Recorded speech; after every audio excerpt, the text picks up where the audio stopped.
Thank you for joining Market News with Rodney Lake. This is a regular program for the GW Investment Institute, where we talk about timely market topics. I'm Rodney Lake, the director of the GW Investment Institute. Let's get started.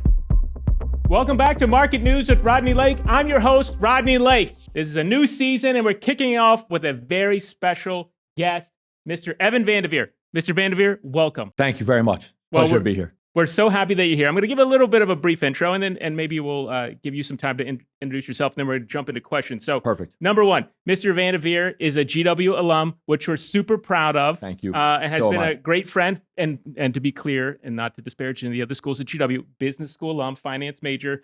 Super excited about that, and obviously very proud of you, number one, and longtime friend of the Investment Institute also. Just want to mention that, and so thank you for always being a friend to us, being a consistent guest lecturer for us over the years.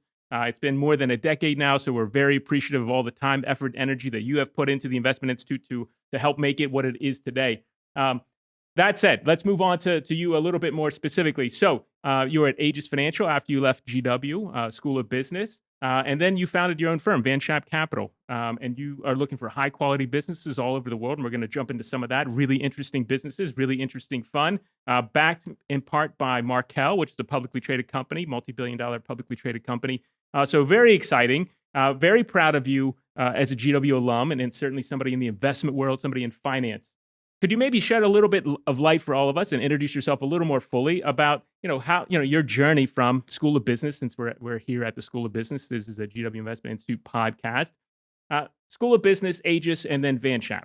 Sure. Well, first of all, thank you very much for having me. It's a pleasure to be here. I'm glad it worked out. And thank you. Thank you for Happy New Year. Thank you. Same to you. And thank you for letting me speak and participate for all these years. It's been a real pleasure and an honor. So thank you. As it relates to the background, as you mentioned, I graduated in 2009 from the business school. And some of you may remember it was an interesting time to graduate when Lehman had just gone down, right, and the world was blowing up. So I do remember there was a ticker, I don't know if it's still there, down in the lobby that had the where everyone was working after school. And some of those, needless to say, changed, unfortunately, right, after the crisis. But I was lucky enough to get an internship during that year with a good friend of ours named Scott Barbie, yep, who was introduced by a friend. Shout out to Mr. Barbie. Yes. He was kind enough to give me an internship, as I said, at that time. And I was going in during that very tumultuous period, helping them analyze stocks. It was a fantastic experience. And at the end of the year, Scott said, I'm going to give you an offer, but you're more than welcome. It's a tumultuous time. So if you want to go around and find whatever opportunity you can, go. And I did that for a bit and quickly concluded that working with Scott would be the best opportunity. So nice. I was there for a great 2.5 years. To get on to the current topic, then I met my partner, David Shapiro. He had been there for some time before. Shout out to Shapiro. Yes. And so we were working together, having a nice time working with Scott. And we wanted to make, I would say, a few small differences. One was that we were very interested in international securities. Right. So Scott still today is mostly in the U.S., but does some international. But we were on our spare time at night looking at South Korean preferreds and other interesting securities overseas, and thought it'd be really cool to create a fund that was maybe a bit more concentrated with more institutional investors focused on these higher quality businesses outside the U.S. And so that was basically the genesis of the firm. Excellent. And you've been in business now more than a decade. Yep. Congratulations on that. Thank you. That's a great success and great honor to both of you and Mr. Shapiro. Wonderful work there. Thank you. Let's now maybe jump into some of, you don't have to give any specific ideas here, but maybe talk about first, when we talk about the GW Investment Institute and on the fundamental side, we talk about business management, price valuation, and balance sheet. So maybe we can use that if our audience, welcome back to anybody that's coming back and welcome to any new people, but they're familiar with that framework. So we're going to use that to maybe help describe some of the ideas that you work on at Vanshap with you and Mr. Shapiro. So maybe from Vanshap's standpoint, how would you identify and describe a high-quality business that is something that you would be interested in? Yeah, I'm going to answer your question. First, I think it's important to point out that we've sort of had two phases of our fund life. The first phase was more focused on valuation. We can get more into that. So it was looking, let's say, for decent quality businesses at a very cheap price. Right. And then the second phase, which we has been sort of implemented over the last 6 years or so, is much more focused on finding exceptional founders and therefore having to pay a somewhat higher price, but hopefully still a fair price. So in terms of high quality businesses, basically we're looking for what we call sort of fanatics, people focused on the customer that are typically owning, that have founded the business. And we can get more into why we think being a sort of owner operator is so important. But effectively, we want someone that has a stake in the business, that built the business and is continuing to build the business over the next, say, 20 years. And so there's all the normal metrics that you would look for that go along with that in terms of return on capital and growth and so on and so forth. But effectively, that's what we're looking for. Just someone who is truly exceptional and is building something, as I said, they can be proud of over the next 20 years or so. And so obviously that's a long time to be invested in some of these things. Yep. Well, for companies like that, is there any, market cap that, would be, okay, we're out at a certain point, $1 billion, 10 billion, 100 billion, whatever it happens to be? Or are you happy to be along for the ride as long as the founder is in place with that type of philosophy? Yeah, we're happy to be along for the ride. Years ago, if you would have asked me, I would have said at some point, well, these companies can't get any bigger, right? This is crazy, $1 trillion or whatever. And obviously, it's been proven that not very few companies continue to grow after that point, but clearly they do. So if you find something that's exceptional, selling it just because it's 100 billion or 200 billion doesn't make a lot of sense. Assuming, again, obviously that the growth potential remains, in our opinion. And so some of these qualities of the management and management team and particularly the founder, what are some common elements that you found for the companies where you've had success? Are there similarities? Yeah, I would say the main thing is really, as I said, focusing on the customer and therefore product, providing them things that they want. I mean, it sounds pretty elementary, but the reality is that most companies, I would say, in the market are not focused on providing a product or a solution to the customer that they actually want. And so one of the things that we spend a lot of time focused on is Net Promoter Score, which is sort of a concept that comes from sort of asking the customer if they would recommend the product to someone else. And it turns out, not surprisingly, that when you have people that are recommending your product to others very highly, that generally leads to good results over time. And so that would be an example of something that we're looking for, and then sort of related things along those lines. And I think we're going to come back to this, but I just want to take a quick dart down the path of the international piece. Yeah, so you mentioned that you're working internationally. Are there places that you tend to end up in investing in? There are the places that you avoid. When people say international, it can mean a lot of different things. Sure. What does it mean for Vanshap? We've tried not to have a black list or say a do not invest list because, obviously it's been proven out even over recent times, things can go from one category to the other. Historically, we've not done anything or not done much at all really in Asia. Mm-hmm. Our view is that you really need to be on the ground or have sort of particularly language specific skills there, particularly China and even Japan and so on. The rest of the world is mostly fair game. For instance, one of our larger investments today is in Kazakhstan. Nice. So we try to open our mind. Kazakhstan, obviously, not a lot of people are familiar with, but so we don't say, oh, we're never going to invest there because of XYZ is generally the rule. So anything outside the U.S. Is really we try to make at least generally fair game. Excellent. And staying on this path, when you're doing due diligence for these ideas, so obviously for a company based in Kazakhstan versus a company based in the U.S., you have lots of different disclosures that are common here. How do you do the due diligence, and how is it different than maybe if the company were based here? I would say it all, again, comes back to the people. So there are obviously accounting differences in some of these countries. There are disclosures, so they're maybe reporting only half the year, or it's framed in a totally different way, although at the end of the day, the numbers are the numbers. Our view over time has been that if you can find an exceptional person, whether it's one kind of depreciation or another kind of amortization, that's not really what's important. What's important is the person building the business. So I would say that it's been interesting when you go from Kazakhstan to the UK or whatever market. The reality is, if you can find an exceptional individual, the sort of rest of it doesn't really matter where they're from or where they were born. I would say also today, and it's increasingly the case where many of these businesses are going into other countries. Maybe the founder is from a different country themselves. They ended up in a certain place and are building a business there and then go into 10 other countries. So I would say increasingly, in my opinion, the geographic lines are continuing to blur. And is it difficult to invest in these places? So obviously people that are familiar with investing in the US, you open up a standard brokerage account, you fund it with dollars and you buy away. Yep. Are there challenges on the operational side, or are there ways around to make it easy for you to allocate capital to these places? It's becoming easier.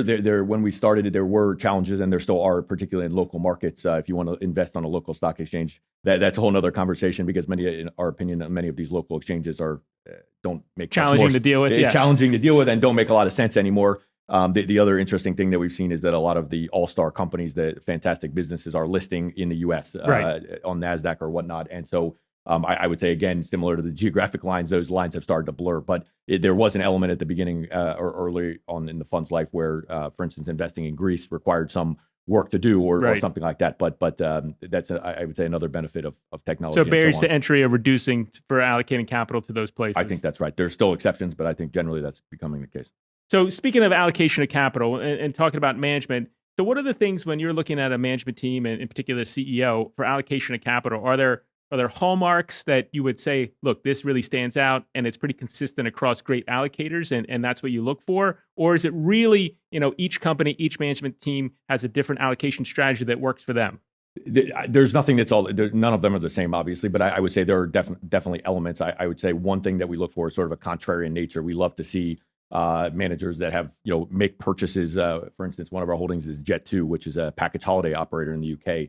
And consistently over his, I guess, roughly 40-year career, Philip Meeson and his team have sort of made a contrarian move going into an area when someone else pulled out, or most recently they made a huge aircraft order during the COVID period where they could get a huge discount on the price because everyone else was out of money. So that would be, I would say, one good element or one particular variable of things that, or trait maybe is a better word, that we like to see of people sort of acting in a contrarian way. The same would go for repurchasing shares. Quite a few of the investments that we have the companies are buying back stock. And so you'd want to see that obviously when the prices are low, not high. So obviously it would be a warning sign when the valuation is high and they're buying back stock. So things like that, being thoughtful and obviously, I guess at the end of the day, the track record is quite important here because over short periods, it's very difficult to tell about capital allocation. Sometimes something can look completely silly in the short term, but in the long run, work out very well. And sticking again with the management team here. So people have different approaches here. Some investors say, hey, I don't want to talk to anyone on the management team and I want to be a distant observer and I want to invest that way. Other people want to, the other extreme is, maybe being an activist for a public company. And maybe more extreme if you're a private equity company. But speaking about public companies, what types of a relationship, if any, do you at Vanshap, have with management, or you would like to have or not have? Yeah, we try to have a very respectful, I would say, collaborative relationship. We earlier in our career attempted, I wouldn't say activism, but I would say polite suggestions via letters and communication, and we never got very far with that. Maybe it was because they were in other countries or so on. There's some good stories about that, but yeah, we never, I would say, made any real progress on that. So I would say we try to, we do talk to the management. We try to talk to as many people in the organization as we can. We could get into the due diligence part, but we spend a lot of time talking to competitors and former employees and customers and so on, trying to really understand what's going on in the business, because obviously the manager can tell you one story, but that doesn't mean that's necessarily what's going on. So yeah, that's we try to get to them, to know them over the very long term and build a long-term relationship with them. That's mutually respectful, and maybe they're listening to some of what we have to say. Sometimes they'll come to us and say, what do you think about returning capital this way versus that way, or so on and so forth. But confrontation has never been our big thing. Yeah. So when you're speaking to the teams, what are some of the maybe surprising or interesting or thoughtful questions that they have for you? Sometimes they don't ask at all, which maybe is a sign in itself. We love, obviously, people that are curious. I would say most of them, many of the companies obviously are more used to traditional large funds, maybe large institutional funds that operate in a totally different way. So, for instance, the fact that we only have 7 investments or something along those lines is very unusual. You're right, exactly, when maybe the normal fund has 80 or something like that. So also, I would say the long-term nature of what we're doing, as many people know, that the market has become extremely short-term with tremendous amount of trading. And so the fact that we may own an investment for 5 or 10 years is in some cases perplexing. And now moving on to time horizon. So thanks for mentioning that there. For the Investment Institute, we're very focused on long-term, and we've held, for example, Apple since the first, trade, 21 years ago. So for us, and that's, not unique to some endowments, and some endowments have shorter time frames, but, we certainly try to be long-term investors. How do you square your outlook with, I'm sure you have investors, and sometimes they think like, well, is it a good moment to sell, whether it's up or it's down? How do you think about that? How do you communicate that to your investors? And how do you and David think about that at the fund to think, what's the right time horizon for this opportunity? You had mentioned that, look, we're looking at what's the potential growth. Is it really just fully dependent on that? Like, we think like this has another years to go because this management team, so it's not artificial in any way, or how do you all think about that? Yeah, I would say generally we're trying to make sure there's no asset liability mismatch, which Okay. I think has been a pitfall of other funds over time or other investment products. So one of the things we do, to your question about how do we communicate to our investors, is that we want to speak in a very long term. Obviously, everything is framed and discussed over the very long term. So, for instance, even quarterly commentary, generally speaking, is Right. not so important to us. And I think in many ways that's self-selecting, that the folks who read or to speak with us understand that we're thinking about the long term, and therefore, if they're interested in what the quarterly earnings are going to be or something, is probably Right. not a good fit on that. So I would say that that's the element of that. In terms of the companies themselves, obviously want to make sure that that the runway is there. For instance, Yeah. that the person is a certain age and profile, or if they're going to retire, then that there's a suitable replacement, and so on and so forth. Right. So it's basically trying to make sure that everything is in alignment of the very long term. I think when you do that, it all sort of comes together. And as I say, is self-selecting both on the investor and the manager side.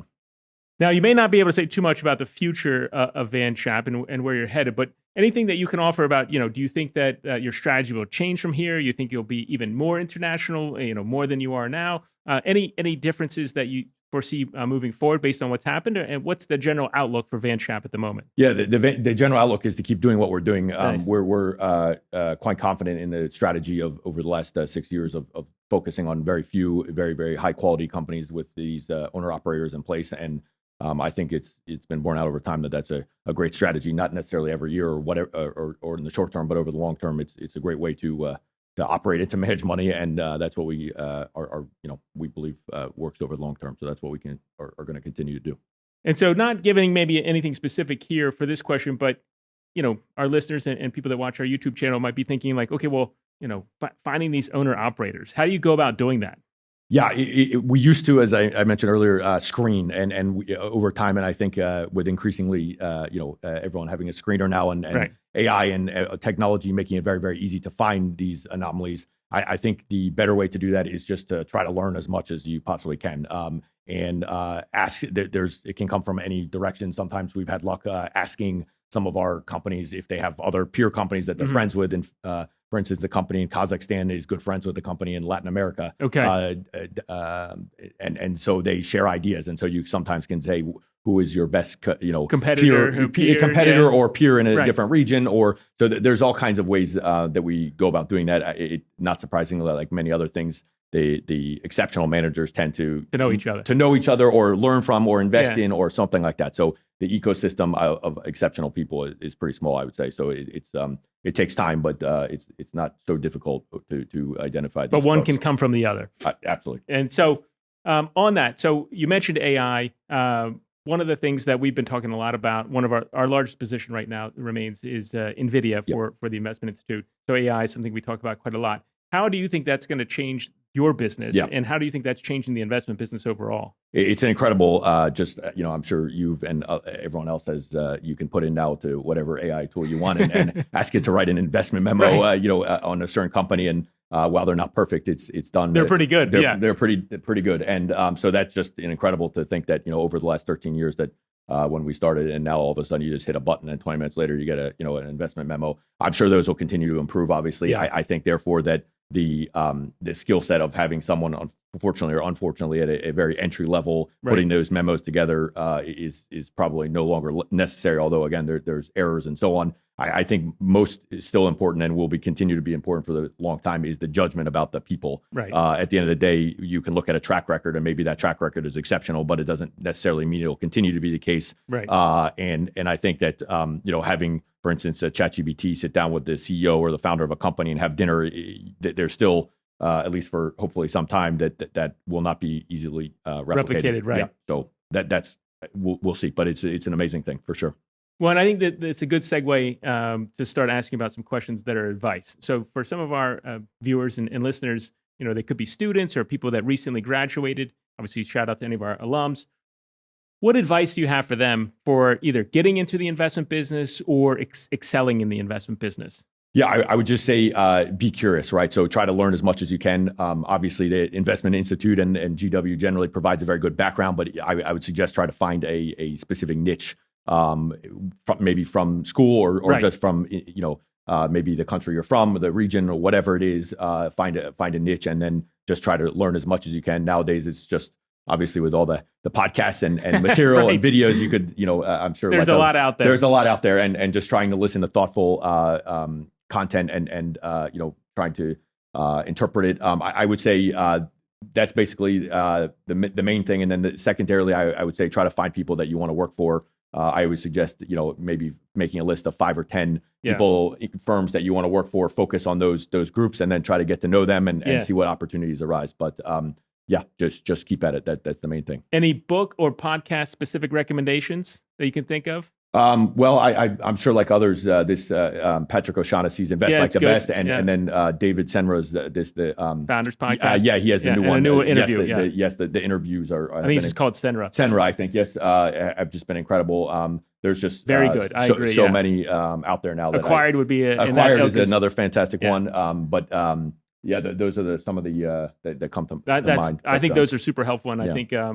And if you watch those, especially around, understanding businesses and companies and founders, to your point, I think that's very important. Yeah. So now to wrap up, what worldly wisdom would you like to share with the audience, or what do you think is important? Could be for an investor, could be for a student thinking about investing or finance. You mentioned being curious. It could be an elaboration of that point. But what would you like to leave us with?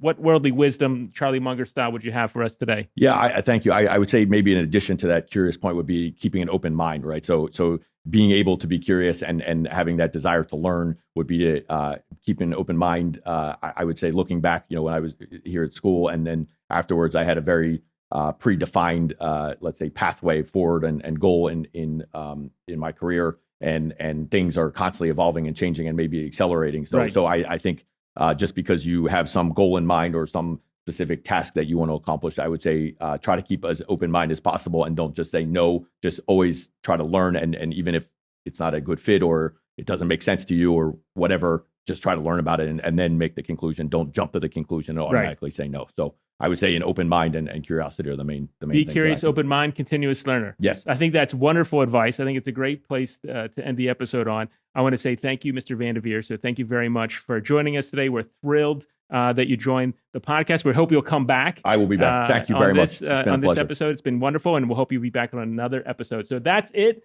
for Market News with Rodney Lake. We'll see you back on the next episode. Thank you.